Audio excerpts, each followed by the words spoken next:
Good Thursday afternoon to you. I hope you're having a great day. Thanks for joining us on Sports4CLE. Cavs dropped a tough one in Chicago. Still only a couple of games out of first place in the Eastern Conference. We will talk with Chris Fedor, Cavs beat reporter. Actually, Sam Amico from hoopswire.com a little later in the show. Chris Fedor will be tomorrow to talk Cavs as well. But we begin by talking Browns. Baker Mayfield, successful surgery to repair that torn labrum yesterday out on the West Coast. And Baker wanted to let everybody know he's doing just fine after the surgery. Hey everybody, just wanted to check in. Surgery went great, was a complete success. Had a great medical team that took care of me and checked that box off to get this fixed, and now it's on the way to the road to recovery. This is one of those steps to get back to my true self. This past year hasn't been very easy. A lot of stuff has gone down, and it wasn't easy on me or my family. So I appreciate everybody that's reached out, that wished me well and good luck on the surgery, all the prayers and everything. It definitely did not go unnoticed. So thank you. Thanks to everybody that's helped out so far. Now it's on the way to the road to recovery. It's not going to be an easy one, but it's going to be one that I'm going to remember, and it's going to be a special one. So we'll keep you guys updated. Thank you so much. But this is not the end of my story. It's just going to be one of those little things that I'll look back and remember that it's one of those challenges and adversity that I'm going to try and take advantage of, and it'll make me a better person. So thank you for everybody that's reached out. Once again, let's go get it. All right, and the Browns also tweeting out that they expect a full recovery in 4 to 6 months, that Baker will be able to begin light throwing in April, should be able to participate in the offseason program in a limited fashion. Full recovery expected for the start of training camp. And with that, let's welcome in Browns beat reporter for the Plain Dealer, as well as cleveland.com, Kay Cabot. And Mary Kay, everybody knew that the surgery was going to happen. It has been done, and he can begin the road to recovery now, being Baker Mayfield. Yeah, good for him. This is behind him now. A challenging and stressful season is also behind him now. And as he mentioned in his video, I think he's looking at this as a time of renewal, both physically, personally, emotionally, and otherwise. The season took a toll on him. It really did. All the way from injuring the torn labrum in week 2, then moving into the Odell Beckham Jr. saga, and then all the way on down through the rest of the season. And, it was just a disappointing way to end it. And I think that now he feels hopeful for a new beginning. The other thing, if you know Baker Mayfield, he likes challenge. So there is a challenge in front of him. I would expect him to get after the rehab pretty aggressively, because that's just kind of the guy he is. Yeah, if there's one thing about Baker Mayfield that everyone can agree on, and that is the fact that he has a tremendous, tremendous work ethic. I've never, ever heard a coach or a teammate or anyone say anything other than that. He's got a great work ethic. He's going to work really, really hard to come back from this. I'm sure that even between now and the end of April, when he can't be throwing, that he'll be working on his footwork, that he will be watching film and doing whatever else it takes to come back and be the winning quarterback that he wants to be in 2022. All right, this one is from one of your Hey Mary Kay segments. Why do you think the Browns were not moving Baker Mayfield out of the pocket in 2021 as much as they did in the past? Well, I think there were a couple of reasons for that. I think that some defenses really have kind of caught up to the keeper game. And whenever I talk about the keeper game, what I mean by that is the rollout bootleg type of game. So that play action, roll to your left, and have all kinds of acres to throw from. Defenses are trying to minimize that and take that away from some of these guys. It's been very successful for many years. We saw Kyle Shanahan run that here with Brian Hoyer. We've seen it done with Kirk Cousins. But defenses are catching up to that a little bit and taking away some of that. And sometimes they commit a defender to going out there on the boot with the QB or whatever else they have to do. It also involves IDing when you're on play action. They have certain keys that will tell you if you are going to run it or you're going to pass it. And defenses have kind of wised up a little bit to some of the play action stuff too. So they're not buying the fake as much anymore in some instances. But still, it's a viable offense. I just think that they have to try to do things a little bit differently. They're going to have to mix things up some, and so that's one thing. And then the other thing is, I think that Baker Mayfield was injured enough that it wasn't as easy for him to be mobile, at least through that middle part of the season when he had a heel injury and when he had a knee injury. So I think all of those things kind of came together to keep him in the pocket more, and it's just a challenge they have to overcome. And so when Kevin Stefanski talks about, and Alex Van Pelt have mentioned punches to the counter punches, those are the kind of things that they're talking about. How do you take the next evolution of this offense? What do you do in the next incarnation of it? Well, this is what they will be doing as an offensive staff over the next 3 or 4 weeks. They will dig into that film. They'll break it all apart, pull it all apart, as Kevin Stefanski always says, and reevaluate everything. And they're going to find out, what went wrong, what went right, do more of the good stuff, figure out personnel-wise what changes they need to make, what they need to add. Baker, some of it was his injury, but some of it was processing speed, maybe not always going to the right place with the ball. Some of it was drops. So there were a lot of things that went on offensively in the passing game that did not go well. And they have to look at it all, including scheme. I mean, do they have the exact right scheme that they need? Do they have the right play caller? Do they need to bring somebody else in from the outside? Do they need another pair of eyes on this thing? So these are all things that they will determine over the next few weeks or so.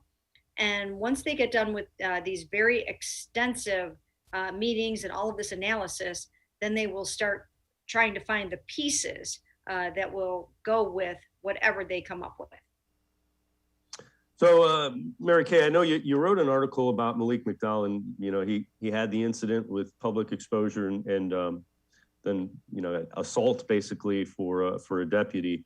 But you talked to some of the people that were close to him, some of his mentors. What did you find out? And take us through that story that you wrote. It's really interesting on Malik McDowell. Well, I did talk to someone who's very, very close to Malik McDowell. He was almost like a father figure to him. He's a mentor. He's mentored him since he was a freshman in high school. He was at Southfield High School in Michigan, which is a suburb of Detroit, basically.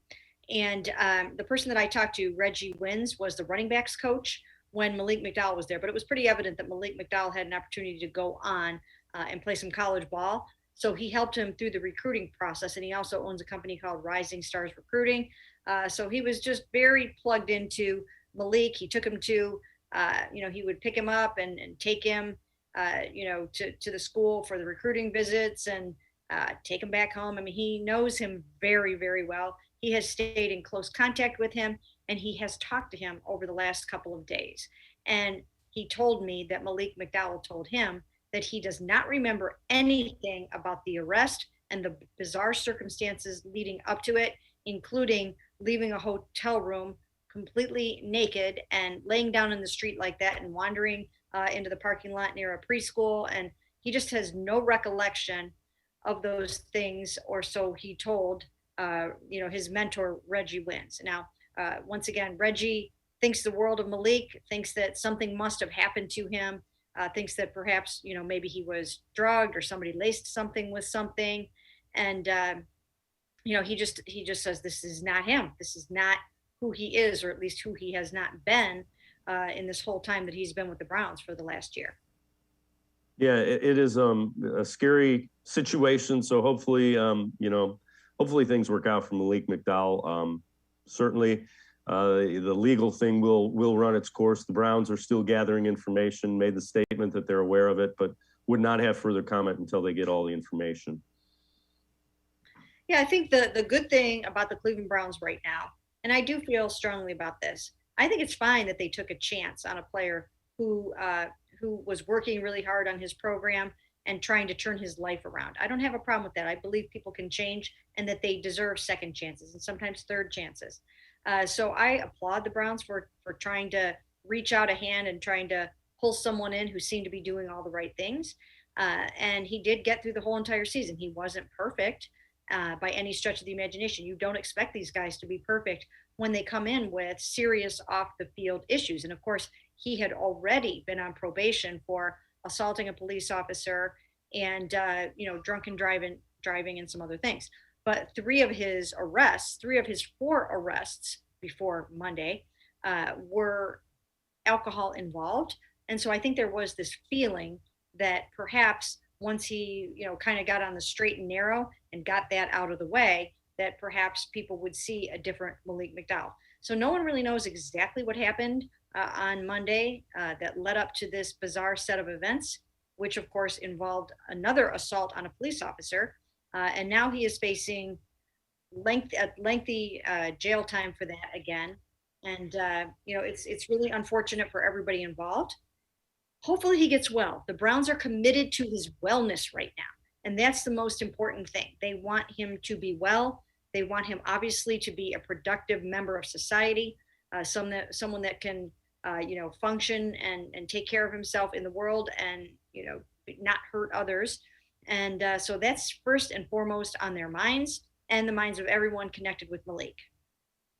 Yeah, let's hope certainly that he's able to get the help that he needs. Mary Kay Cabot and I are going to step aside, take a quick time out. On the other side of the break, we head to the voicemail of Truth and Reason. Surprise, surprise, one about Baker Mayfield. We'll also take a look at where some people think different quarterbacks may end up in 2022. Sports for CLE will be right back. Stay with us.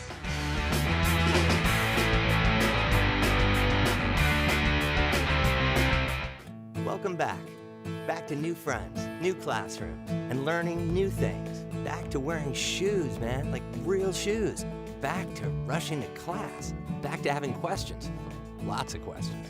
Back to vending machine dinners.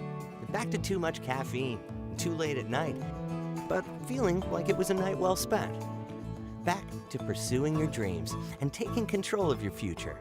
Come back to go forward. Try C, where futures begin.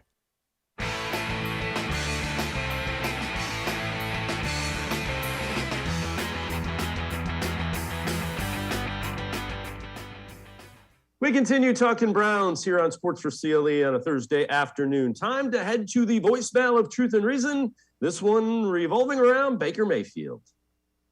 My name's Carter. I'm calling from Akron, and I just want to be the first one to say this, and I've been saying this for the last 3 years. Baker Mayfield is not the quarterback that's going to lead us to the motherland. We ride with Baker Mayfield. He's single-handedly going to ruin the Super Bowl team that we had put together. So I hope Landry don't decide to leave. Everybody's deciding to leave. He doesn't look receivers off. He doesn't play smart. He's not tall enough. He gets his passes batted down. Great dude, but he's not the dude to take Cleveland to the motherland. Trade him while he's worth anything if he still is. All right, so we appreciate the voicemail of Truth and Reason from our one of our viewers. And Mary Kay, people that keep saying they've known Baker Mayfield hadn't been the guy for 3 years. I don't know about that. Last year wasn't good. The year before was pretty good. I suppose if you can say anything, I suppose it's fair to say that you would hope that a franchise quarterback would be a little further along as he begins his fifth year than Baker Mayfield has apparently been as we get ready for his fifth year. I suppose that's fair. It is fair. I think the tricky part of the evaluation for this offseason is that it does include an injury and a harness. And it's not so much that the injury itself impacted him, because I think he had the pain management under control. I think it was the fact that he seemed inaccurate with the harness on. So that was part of it, but it's just hard to know how much of a part of it was it. And it seems to me that the Browns are not putting, that at 75% of the reason that Baker Mayfield had an off season.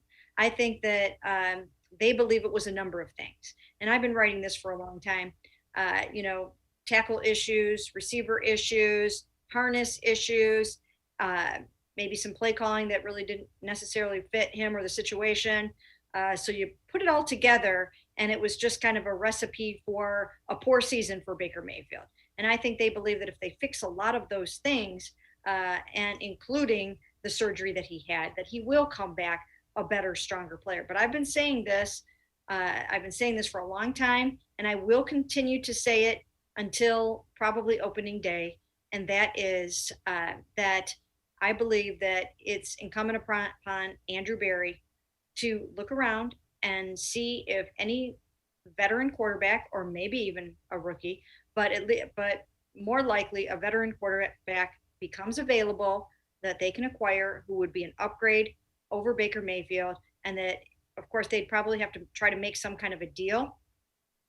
And maybe not. I mean, you can absorb an $18.86 million contract if you had to, with some other creative financing. It wouldn't be ideal, but if you had to do something like that, you could. I'm just saying, and I'm trying to make the point that just because they fully expect Baker Mayfield to be their quarterback next year doesn't mean that they won't do their due diligence and look around and see what comes free over the next few months. Yeah, and I agree wholeheartedly, and we're gonna go down that road here in just a minute. Now, here is Ian Wharton from Complex Sports, and he is going to predict where some quarterbacks end up.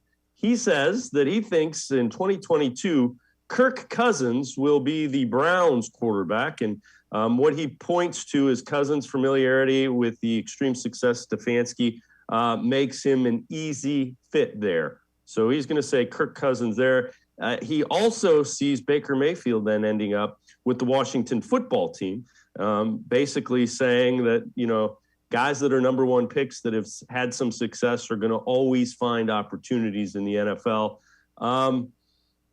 I don't know that I buy Kirk Cousins, but I'm with you. I think you kind of explore all the options if you're Andrew Berry. Yeah, I think you have to explore all of the options. And even though stranger things have happened, and I think most people completely rule out any possibility of an Aaron Rodgers coming here, and it's probably super far-fetched. But, I mean, at least they would be remiss if they didn't at least make a phone call. But I think it's more likely that there is that sort of second tier of quarterbacks who might become available that they would have to keep an eye out for. And that does include the Kirk Cousins, the Jimmy Garoppolos, the Derek Carrs. I really like Derek Carr myself. Out of that group, he's the one that I think that I would pursue. But if you can get your hands on him. But, there is that group, even Matt Ryan and there's a few others that actually probably would be attainable.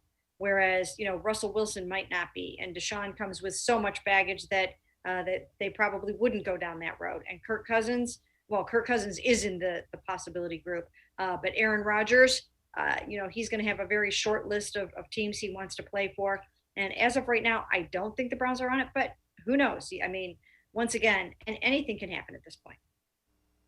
Yeah, and again, these things kind of tend to pop up. I mean, let's just look recent history. So the Rams traded for Matthew Stafford. Nobody had heard Matthew Stafford wanted to trade out of Detroit until they made the trade. 49ers trade up to number 3 to take a quarterback in Trey Lance. A couple of years ago, the Titans acquire Ryan Tannehill. Quarterback trades tend to just kind of it's kind of almost the back chatter that they hear, and that's what you were referring to when you say Andrew Berry doing his due diligence, just to find out, is anybody willing to trade one of these quote unquote higher elite level or second tier guys that would be a substantial upgrade, correct? Yeah, I mean, he has to.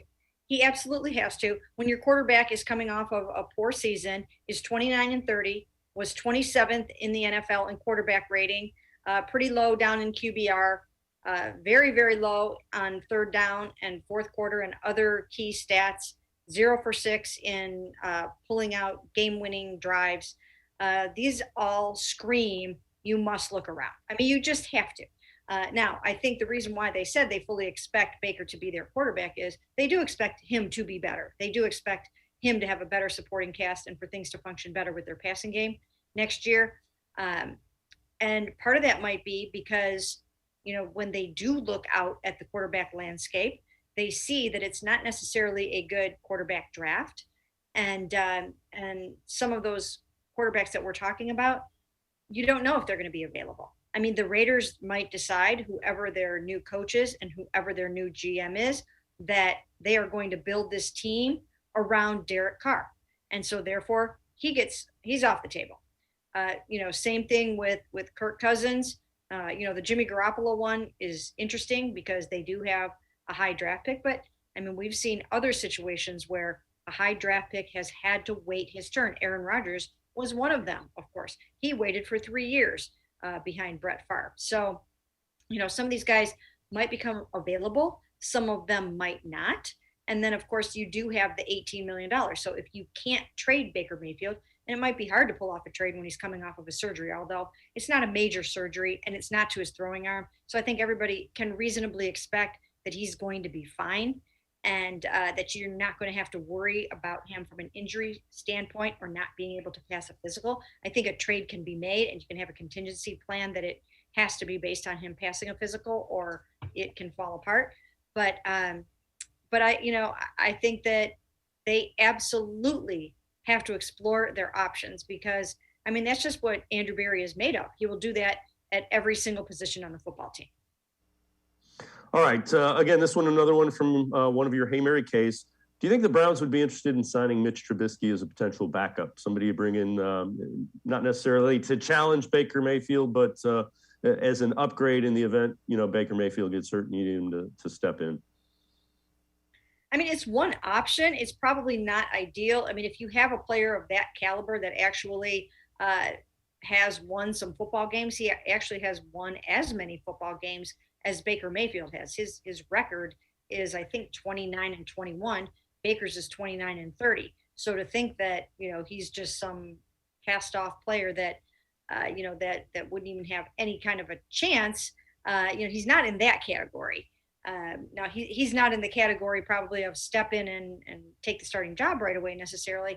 But, he might be, some kind of competition.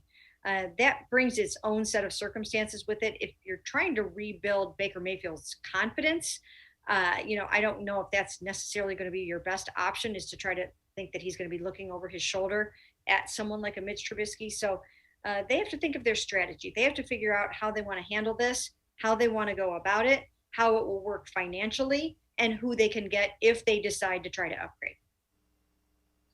I was beat reporter for the Plain Dealer as well as cleveland.com. Mary Kay Cabot and I are going to step aside, take a quick time out. On the other side of the break, we turn our attention to the wide receiver position, an area the Browns will definitely be looking to upgrade. We'll throw some names out at you, Sports for CLE. We'll be right back talking Browns and wide receivers.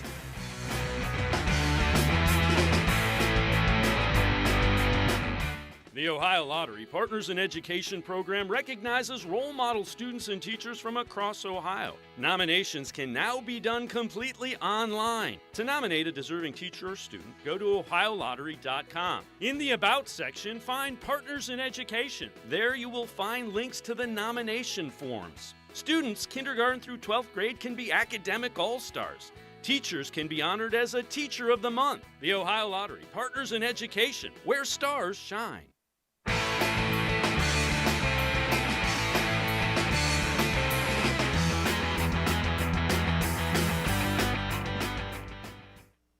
Welcome back to Sports for CLE. We continue talking Browns. One area the Browns will undoubtedly look to improve and significantly upgrade is the wide receiver position. Could come from young guys getting better and coming back ready to go. Guys like Donovan Peoples-Jones.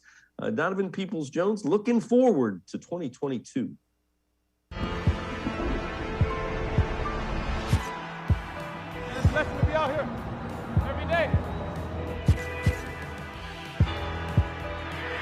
Look at Baker going long. Peoples-Jones with the touchdown. 60 yards. Oh my goodness. What an adjustment. Oh wow. Donovan Peoples-Jones on the back shoulder, and he converts the first down. For the end zone. Ball in the air, and it's caught. It's caught. Donovan Peoples-Jones. Baker's prayer is answered. Biggest grab of the game. 25 yards into Raiders Chiefs territory. What a great release. Perfect throw, big time catch. Fires to a man wide open as he inbounds. Peoples-Jones is inbounds. My mindset is I want to make every big play that comes my way, so I really hold myself to that standard.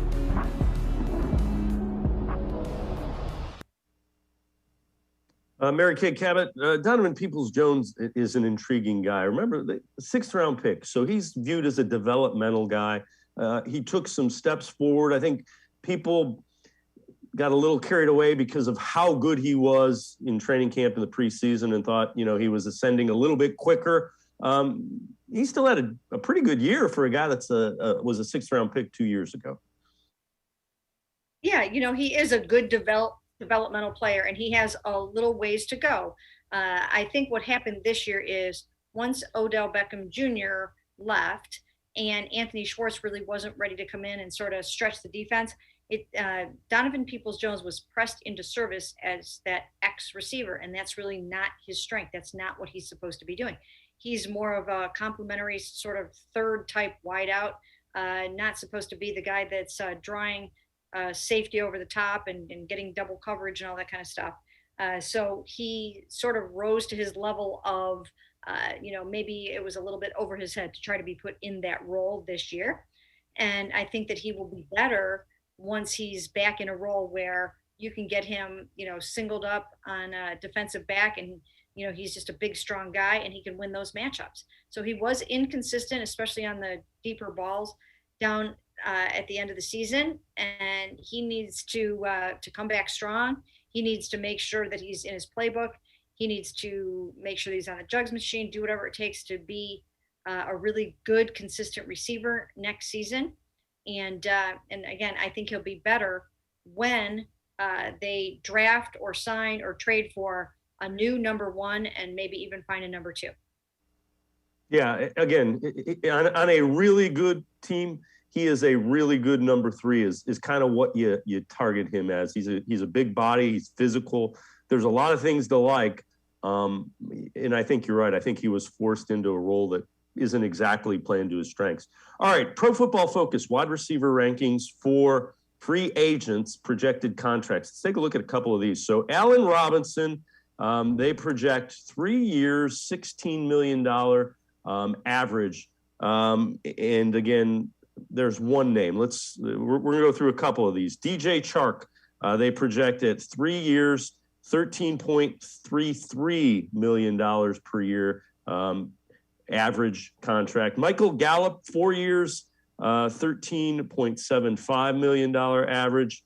And then Christian Kirk, 3 years, $11.67 million average is what they are projecting for each of these free agents. Those are, they're not the high-end ones like the Devontae Adams. Those were guys that we kind of targeted as some of the top-tier guys that the Browns might be interested in. When you look at any of those guys, do you think any of those are realistic targets for the Browns, or is that just not something you think that they're gonna spend, 13, 16, even 12 million a year for a free agent wide receiver?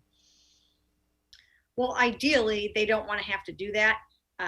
So I'm not exactly sure how they will approach it. Obviously, there are some good receivers coming out in this draft, including Ohio State's Garrett Wilson. So, these are things that they're going to look at. I'm actually going to be going to the Senior Bowl in the first week in February. And I am looking forward to, watching some of these players and seeing what some of them look like. So that is the cheaper route. Obviously, is to draft a receiver high, but some of that strategy will come down to whether or not you have to use your first round pick to get a quarterback. And I don't mean draft one necessarily. I mean to trade for one. So there are so many different ways that you can go about this. And we don't know how it's going to turn out yet, but they need to add a really good, dangerous number 1. And then they have to decide if Jarvis Landry can be their number 2. But I think that might involve restructuring his contract a little, kicking in some more guaranteed money, possibly.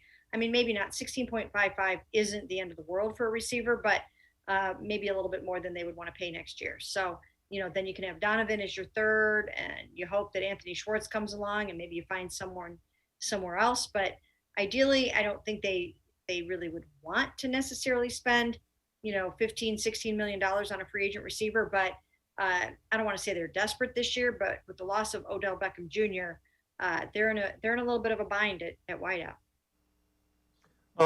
So again, I know you've answered this question in your Hey Mary case. Do you think they would be interested in trying to acquire Calvin Ridley? That's a guy who, for personal reasons, has missed pretty much all of this season with the Falcons.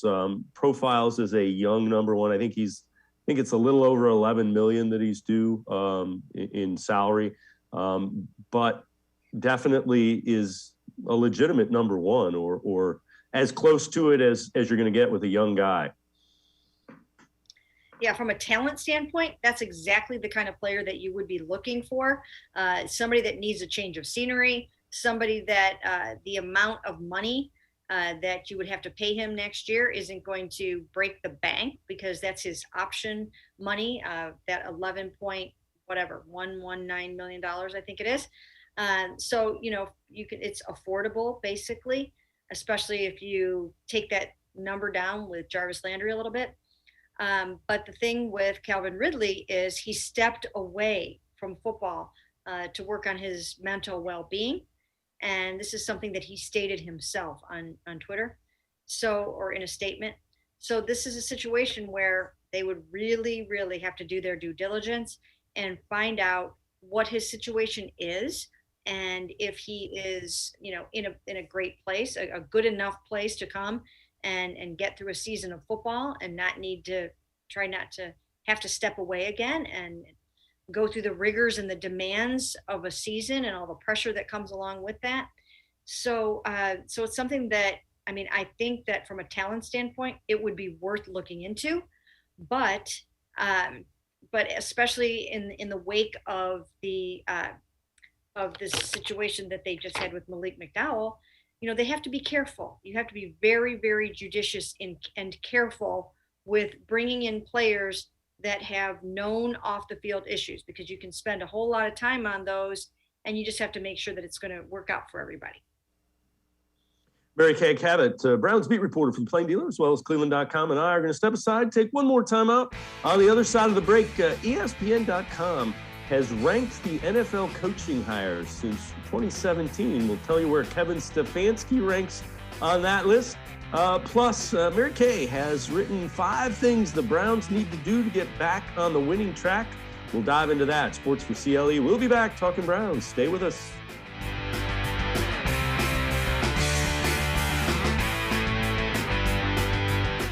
When it comes to selling you a mattress, most retailers are handing you a line. A long line of extra steps that drive up costs and create confusion. At the Original Mattress Factory, we simplify the mattress shopping experience by building mattresses and box springs in our own local factories and selling them direct to you. It's short, sweet, and simply makes sense. So experience more than just a mattress store. Experience an original, the Original Mattress Factory.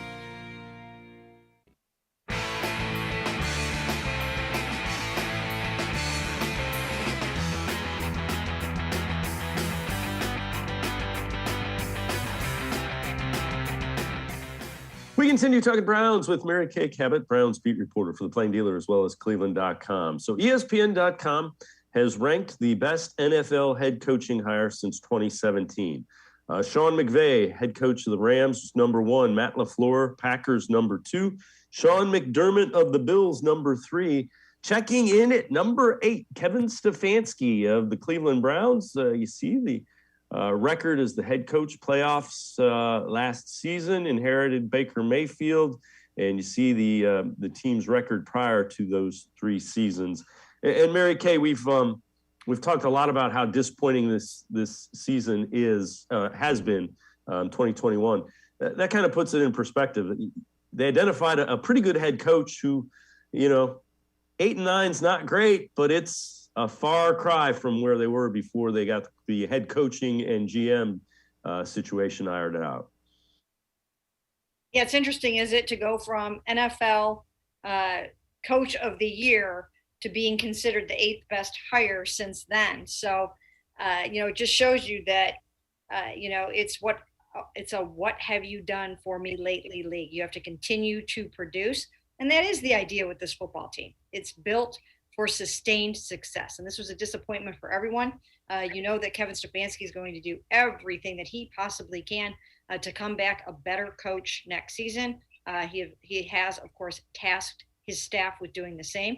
And look, if they get to the point where they look at the play calling or the offense and they feel like they need to upgrade in some way in terms of how they process all of that or do that on game day, he'd be open to that. I mean, right now it seems like he will return as the play caller, but he's not somebody that's going to stomp his feet and hang on to something if there's somebody that's better at that job. So they're going to get this right.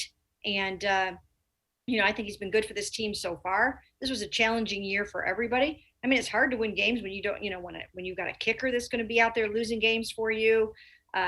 This was a challenging year. They had a game where they had 24 players on a COVID list. So hopefully for them that they'll iron out their problems and you'll have your very winning coach back again. All right, Mary Kay, you wrote 5 things the Browns must do in the offseason to get back on the winning track. And we've kind of talked about a couple of them. Take us through that and run us through just kind of the way you view that. Well, the first thing that I wrote in that was that they absolutely 100% have to explore the quarterback situation.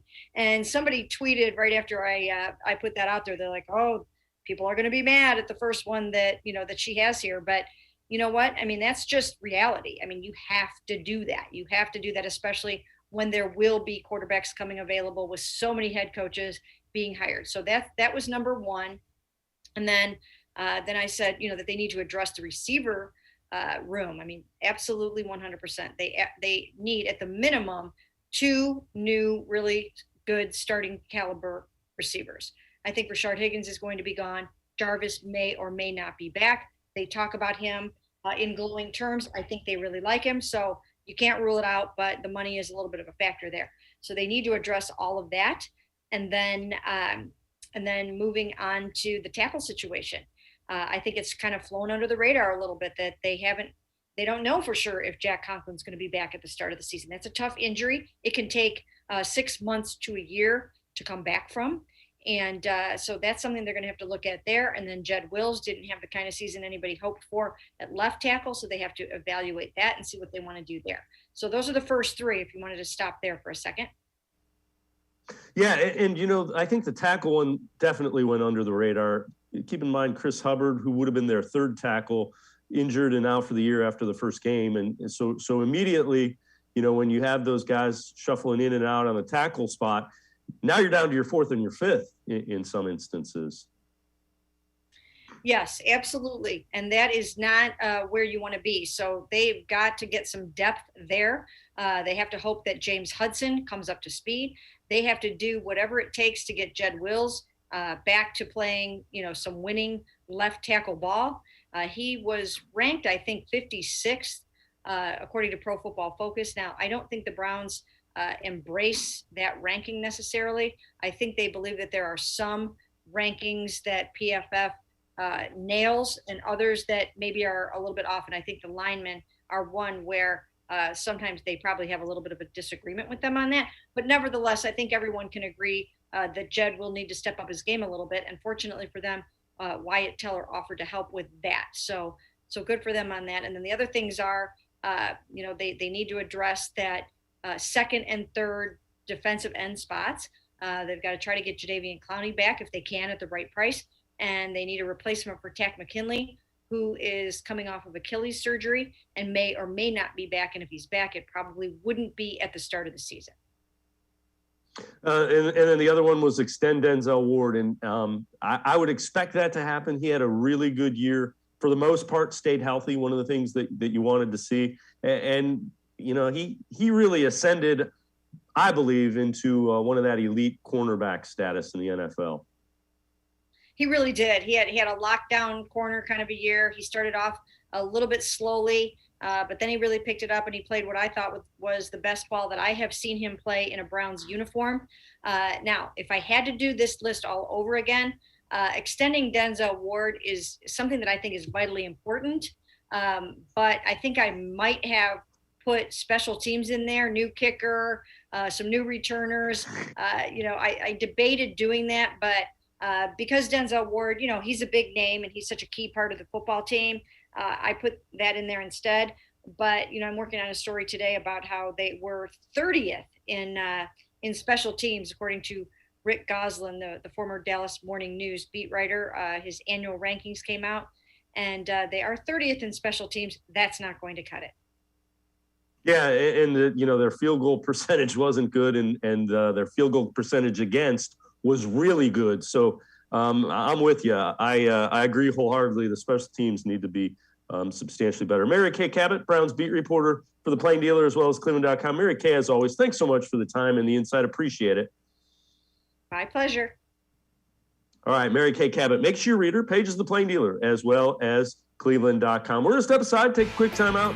We turn our attention to the Cavaliers playing some good basketball. Sam Amico from hoopswire.com will join us.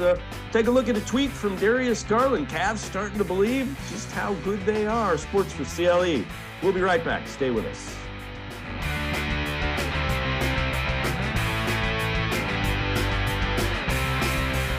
Welcome back. Back to new friends, new classroom, and learning new things. Back to wearing shoes, man, like real shoes. Back to rushing to class. Back to having questions. Lots of questions. Back to vending machine dinners. Back to too much caffeine, too late at night, but feeling like it was a night well spent. Back to pursuing your dreams and taking control of your future. Come back to go forward. Tri-C, where futures begin. The Ohio Lottery Partners in Education program recognizes role model students and teachers from across Ohio. Nominations can now be done completely online. To nominate a deserving teacher or student, go to ohiolottery.com. In the About section, find Partners in Education. There you will find links to the nomination forms. Students, kindergarten through 12th grade, can be academic all-stars. Teachers can be honored as a Teacher of the Month. The Ohio Lottery Partners in Education, where stars shine. I am powerful beyond my wildest imagination. I will define my future. I will keep challenging myself to improve. Because I am a future leader of this great nation. I will be responsible for raising a beautiful family. And educating not only my generation, but many more to come. I will make a difference in my community. And I will stand up for what I believe in. I will not settle for simply chasing my dreams, I will achieve them. Because I was given a chance. An opportunity. A home. At Family, Career, and Community Leaders of America. The ultimate leadership experience. FCCLA has been one of the greatest experiences of my life. It's made me who I am today. Join us. We'll build a new future together.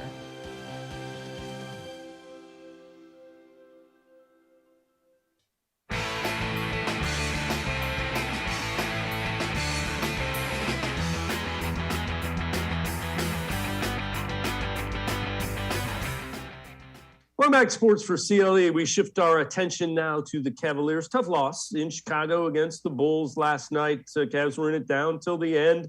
Dropped a decision to the Bulls, now 2.5 games behind Chicago. 6th place in the Eastern Conference, but just 2.5 out of first. Let's take a look at this Darius Garland quote. This is from NBA on ESPN. Having our own legacy without having anything with Bron to do with it, I mean, it would be pretty cool.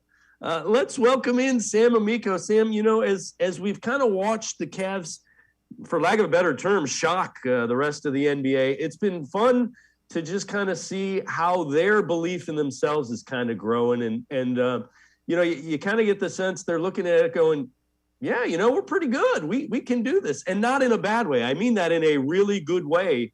The team confidence just seems to be growing. Yeah, that's a big part of why they're having the success that they're having right now is because, everybody believes in what's happening here and that it's not just some fluke. And, clearly it's not. They've been able to maintain this level of play throughout the season, even in losses, as we saw against Chicago. They were right there, 4 minutes left. They were down a point, just had some key turnovers and things that'll happen on the road against the Eastern Conference number one team right now. So, it's a lot of belief and, a lot of understanding that if we play the right way and we play together and we get after it defensively, most nights we're going to have a shot. And, as Darius kind of alluded to, that hasn't been the case in previous seasons without LeBron James on the team. But this has really been a team effort in the truest sense, from Garland to Jared Allen to Evan Mobley coming along sooner than people thought, to, very underrated contributions off the bench from the likes of Lamar Stevens and Okoro and obviously Kevin Love. So it's been, and Cedi Osman too. So, it's been 1 through 9 or 10 that they're getting contributions. Different night, it seems like, other than Garland and Allen, you can usually count on those two, and Mobley. They get like kind of that fourth guy stepping up, and that's been a huge boost to them being able to win games. The other thing is they seem to have a little bit more maturity than you would expect. Something goes wrong, and it's just they just keep playing. That's a credit to JB Bickerstaff and the coaching staff.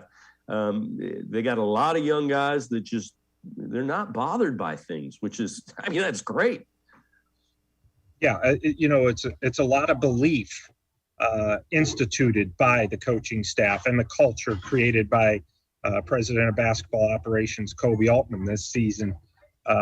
We saw in years past without LeBron, the past couple of years without him, things would go wrong, as you alluded to, and they kind of hang their heads. But now they can get, we saw it last weekend against Oklahoma City. They get down by almost 20 points. And they don't stop believing. They just keep chipping away and start doing things right. And, a lot of times during the course of an NBA game, no matter who you're playing, what their record is, you have to weather the storm. Other teams are going to go on runs, whether they go up by a lot or you're up by a lot and they cut into that lead.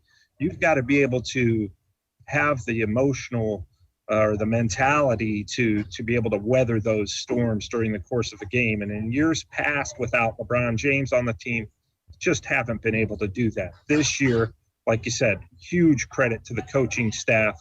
JB Bickerstaff has them believing and has this ability to kind of calm them down when things go wrong and say, let's get back to doing what we're doing.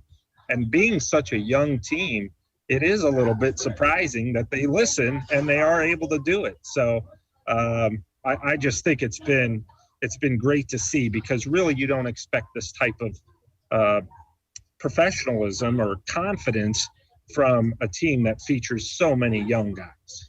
And I forgot to mention earlier, by the way, Dave, Lauri Markkanen, obviously a big part of this too. And he had a huge game against the Bulls. So seeing more of that is really going to help them in the long run. So the NBA is starting to take notice. Let's take a look. CBSSports.com's most recent power rankings, and the Cavs move up 3 spots to 6th. So they have the Suns, Heat, Grizzlies, Warriors, and Bulls 1 through 5. Cavs 6 ahead of the Mavericks and the 76ers. That might be a little high, 6th overall power rankings, but it's hard to argue with. Here's the thing: defense travels, and they're playing as good a defense as anybody in the NBA. So when I look at it that way, I can justify a little higher than you might expect ranking. Yeah, well, they're clearly top 10 team right now. And a lot of that is because of their defense. And a lot of it is because, particularly when you talk about defense, you talk about the 3 7-footers and Allen and Mobley and Markkanen, and how they're just disrupting opposing teams not only when they go to the basket, but, out on the perimeter. It makes life a little more difficult, because when one of those 3 gets switched on to you, you're not automatically going to shoot over them. You've got to work a little bit to shoot over them. So let's say you're James Harden, for instance, and you have marketing on you. Well, I'm going to drive right past them. Well, guess what? There's 2 7-footers still standing there waiting for you. So the way that they've built this roster, whereas at the beginning of the season, we're like, nobody plays with, triple towers anymore. The fact that they're so unconventional and that all 3 7-footers are so talented, that's really created a lot of havoc and disrupted, their unconventional ways is disrupting what the opponents usually are used to doing. So, and you foresee this continuing because of that. It's not just some, half-season fluke. And then you throw in the fact that Darius Garland's having a career year and looks like an all-star or should be an all-star. It's been a magical ride that nobody expected. And, to see them 6th, maybe it feels a little bit high, but you also see how they're competing. And it feels like they're right where they should be. They, first round playoff, maybe get to host a series and just keep this good thing going. All right. So the other thing that CBSSports.com did was their mid-season awards. Darius Garland received 2 votes for most improved player. It was kind of 2 for a bunch of guys. So Garland was one of the leaders with 2. And Evan Mobley is running away with the Rookie of the Year voting. He was a unanimous selection from the people that were voting for Rookie of the Year. But how about Darius Garland as most improved player?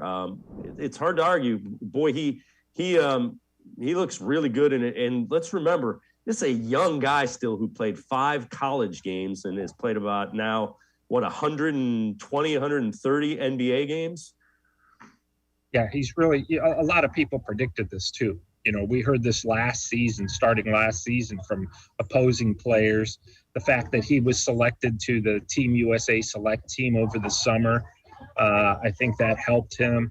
I think having Ricky Rubio, even though, it was kind of a small half season, their time together wasn't real long. I think that helped him a lot too.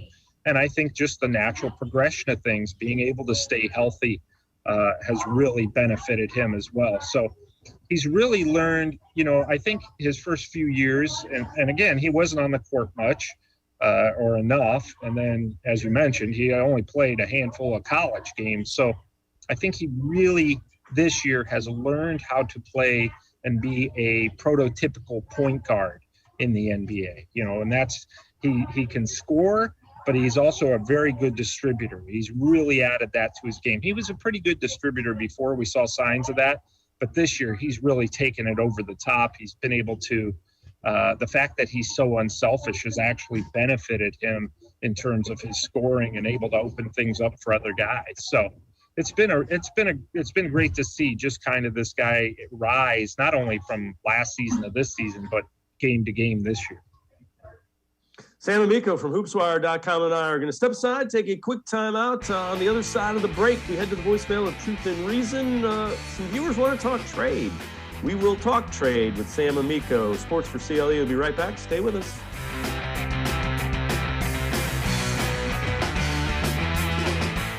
When it comes to selling you a mattress, most retailers are handing you a long line of extra steps that drive up costs and create confusion. At the Original Mattress Factory, we simplify the mattress shopping experience by building mattresses and box springs in our own local factories and selling them direct to you. It's short, sweet, and simply makes sense. So experience more than just a mattress store. Experience an original, the Original Mattress Factory.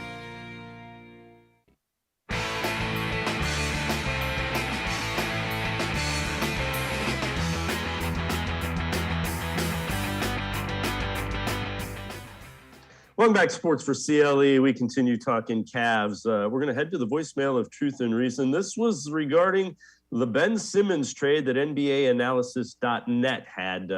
Let's head to the voicemail of Truth and Reason. I'm looking at this trade scenario. Got Saxton, Marketing, and Ricky Rubio in a few trades. That sounds to me like you're just trading in 3 Chevys in for a Porsche. Then when you get tired of the Porsche, you go get your BMW. You guys are putting it together, but I'm just being honest. The value of this trade is pretty good because we got a player that's already won awards, okay? And if things doesn't work out, doing like Odell. And Sam, you got to love when you can trade 3 Chevys for a Porsche. That's always a good deal. And again, that was so what we're referring to is they had Sexton, Rubio, Lowry, Markkanen, 2023 first, 2025 first for Ben Simmons. And I think Kobe Altman falls over if Daryl Morey says yes to that. Well, like the caller said, Ben Simmons is obviously he has his issues in terms of outside shooting. He's very unhappy where he is now, but he is an all-star caliber player. He's got size. He's got he's a great distributor for a big guy like that. Obviously, we've seen him play point guard. Yeah, I mean, I don't foresee the Cavs being real involved in the Simmons trade talks. That's not to say they won't get back involved, but right now it seems like they've kind of stepped back from that with good reason. I mean, things are going well. Why mess with success? Was this a kind of trade that would put them over the top? Perhaps. We don't know how Ben Simmons would fare in Cleveland, with how he would fit. It's all about fit. We see that now with this team is maybe there's not a true super duper star, but they fit very well together. And that's something to keep in mind. So I do foresee the Cavs potentially making a deal for some backcourt help. With Sexton out and Rubio out for the year, they're going to need some scoring punch. That right there is almost 30 points a game when you combine those two together, their scoring output. So they're missing that. Okoro's helping a little bit. Chetty's helping a little bit. You're getting a little bit here and there from Lamar Stevens, but in reality, the Cavs are still seeking another either starting caliber or 6-man caliber scorer who can get you guaranteed anywhere from 13 to 17 points a game. And I don't know that Ben Simmons, you probably got to have to mortgage too much to get him here. And I don't think the Cavs want to disrupt their flow right now with doing something like that and shaking up the roster. Yeah, right now they have such a good chemistry in the way they play together. I hear what you're saying. The guy that we've talked about in the past here, Caris LeVert, back on the court, and man, he's played pretty well the last few games. Is that? Do they end up having to give some sort of first-round pick to get a Caris LeVert? Do you think, or would Rubio and maybe a second do it? Any feel for that yet, or no? Well, the Pacers, yeah, they're going to want to pick. They'll want a first-rounder, and they're going to have other offers for LeVert. So if you're the Cavs and you want to guarantee yourself that you get somebody like that, you would throw in your first-rounder. Now, to me, that's not a major issue because you're planning on going to the playoffs this year, right? You're winning as many games as possible. You're not thinking about the lottery. So you're talking about the 17th, 18th, 19th pick that you would be throwing in there. Okay, big deal. Now, obviously, they would try to talk you into Sexton because they want a young player and a pick for LeVert. The fact that he had a huge game against the Lakers and was really good in the fourth quarter, Wednesday night, he had 30 points for the game. And then you have LeBron James saying, well, Caris LeVert just tore us apart. That right there is building his trade value. So, that's not helping the Cavs any, but the bottom line is that's the kind of guy that if you can go out and get him and don't have to shake things up, you might be in good shape because he is a guy who's capable of erupting for 30 points. And, he's the answer to your backcourt scoring issue for the rest of the year. He's a capable scorer, and I think he would be a very easy fit along with this team. Yeah, and we've talked in the past, and you saw it if you go look at the box score. I think he took 12 shots or 16. He was 12 of 16 or something like that in his 30 points. So he's not a guy that needs the ball in his hands constantly. So to your point, you said he was a really good fit, and that's what the Cavs are looking for. Yeah, somebody who's not going to dominate the ball but can score and make the most of their opportunities when they get the ball. He fits that description, and he's 6'6". He would just create a whole nother level of, obviously, you throw him in with Garland and Mobley and Allen and Markkanen. you have another guy who's capable of getting you 20, 25 a game if you need it. So he's not a great outside shooter, but that's okay. He finds ways to put the ball in the basket, and he's a constant threat. And frankly, you're going to need that at some point this year, whether it's Caris LeVert or some of these other names that we've heard, Terrence Ross, Eric Gordon from the Rockets.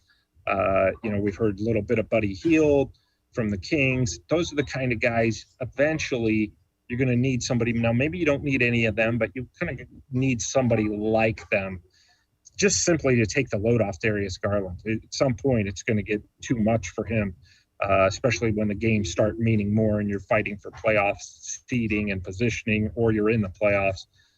You want to find that extra backcourt scorer. And at the same time, you don't want to have to totally shake up the roster to get that player. Sam Amico from hoopswire.com. As always, Sam, appreciate the time and the insight. Thanks very much. All right. Well, thanks for having me, and we will talk at you soon, I'm sure.